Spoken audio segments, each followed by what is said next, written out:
My name's Ashleigh and I'm going to be doing a monologue from The Playboys by Ella Hickson. I'm going to be playing the part of Sophie, and she had a boyfriend called Peter who has recently committed suicide, but she's now in love with a guy called Matt.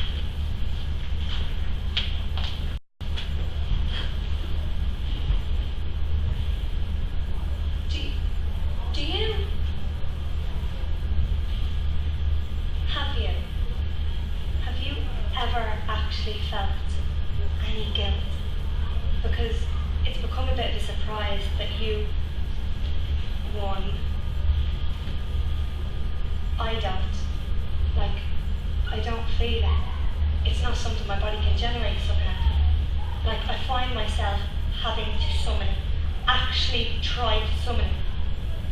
And even then I can't. I thought at first it might be shock and then grief. But even then, I just can't feel it. All I can feel is total joy, total peace. I look at you and I wonder if I can force it into my head. But I can't, and I don't feel guilty. What does that mean? What kind of person does that make me? I thought it was because what we have is love, meant to be. That we love each other, yes ma'am? And love is much more important than what he did. That one is love and the other is despair, and both just have an action, but they are equal. Does that make me a monster? I sat at his funeral looking at his parents and Benny, but all I could think of, all I could feel was you.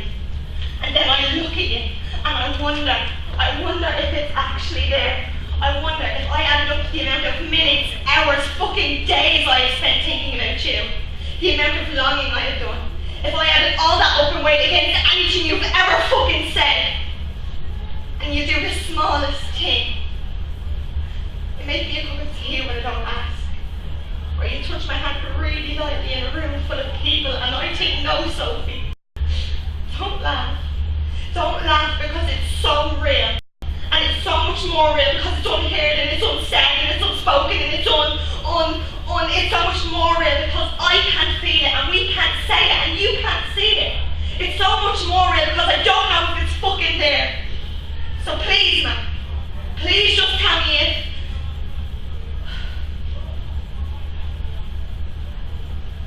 Lovely, thank you very much, Ashleigh.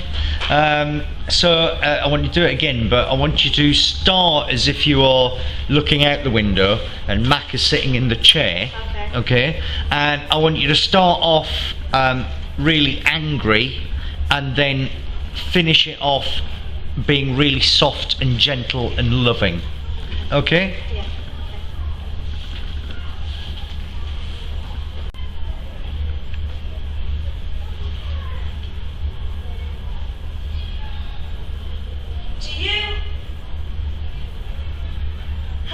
Have you ever actually felt any guilt?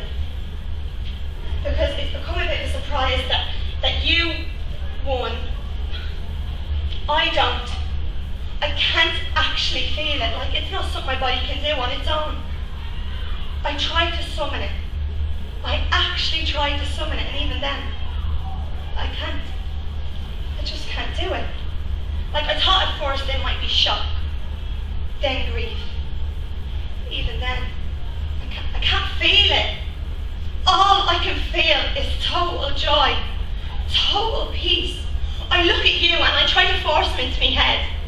What does that mean? What kind of person does that make me? I thought because at first what we had was love, meant to be, that we loved each other. Yes, ma'am? Because I thought love was more important than what he did. That one is love and the other is despair, and both just have an action and that they are equal.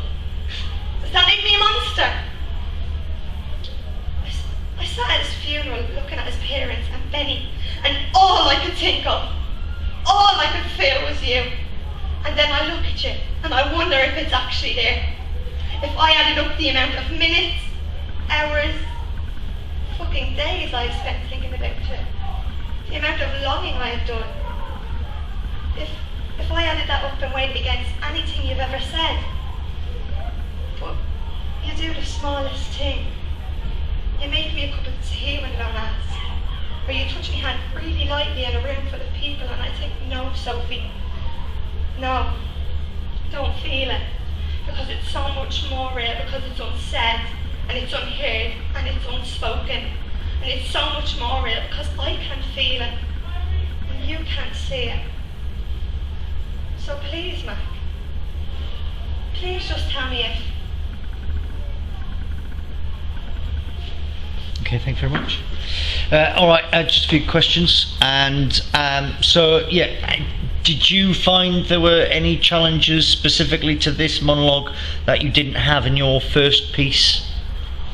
Yeah, an emotional connection like Stanislavski, because in the first piece I had quite an emotional connection to it, so I jumped straight into it with like my memory and what I felt. But with this one, I've never really had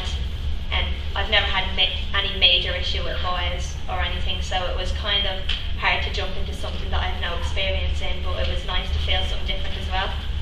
Do you think your character of Sophie is important to the progression of the play? When I was reading the monologue, I didn't think it really was. Like, I didn't understand it. Like, it was just about how could they make something seem so big. But then when I actually read the play and like the book of it, I realised that the whole story is based around her love and Matt, because Peter would never have committed suicide if she didn't fall in love with someone else, and like all the friendship group is kind of turned upside down, and they've started drinking more because he's not around anymore. Right. What do you think this monologue really shows in your ability as an actress?